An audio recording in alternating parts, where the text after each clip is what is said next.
成大病院的困眠医学中心成立到现在，持续协助有困眠障碍的民众改善因的困眠品质。因为一般门诊的时间相对较短，无法度予民众完整的卫教资讯。对此，成大病院特别规划了困眠障碍照护资讯中心，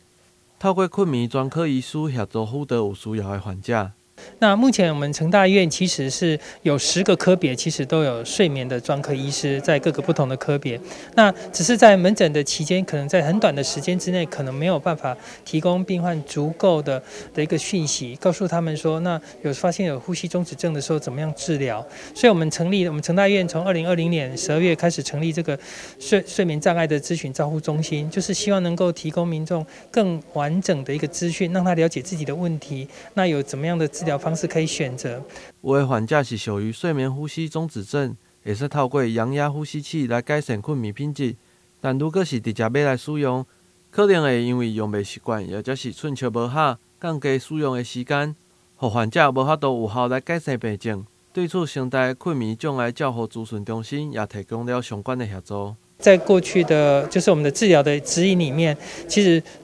氧压呼吸器算是我们治疗中重度的阻塞性患者的一个首选。可是这样的一个仪器设备是需要我们去好好给他解释，让民众能够了解，甚至能够试戴，而不是说只是说把它当做一个商品这样贩卖。所以我们成立这个中心之后呢，就希望能够让民众在这个比较有充裕的时间，能够了解到为什么我需要戴呼吸器，那呼吸器的种类有哪些，以及它的面罩的选择哪一个对我来讲是最舒服的，以及针对我个人的身体状况，多少的一个呼吸器的一个调整是让它更舒服，可以戴得久的，这些都是需要时间。那我们就是会透过这样的一个中心，然后让病患能够很自在的，可以很充分的专属的一个空间，让他能够了解自己的状况，那提升他对愿意接受治疗。那当然最重要的是希望说民众他们的睡眠品质能够改善，有很好的一个睡眠。佩戴氧压呼吸器，那首选的标准治疗时间要大于4个小时以上，才能达到治疗的效果。红色，然后越短代表你佩戴时间越短。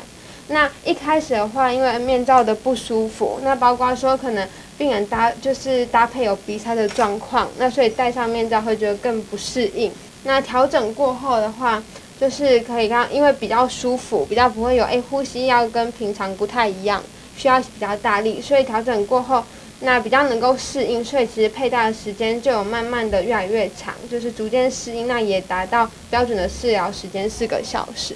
如果民众在困眠方面有相关的问题想要咨询，嘛会使到成大病院的困眠医学中心来做询问，将会有专业的医疗团队会使协助民众改善困眠相关的问题。但新闻郭博义采访报道。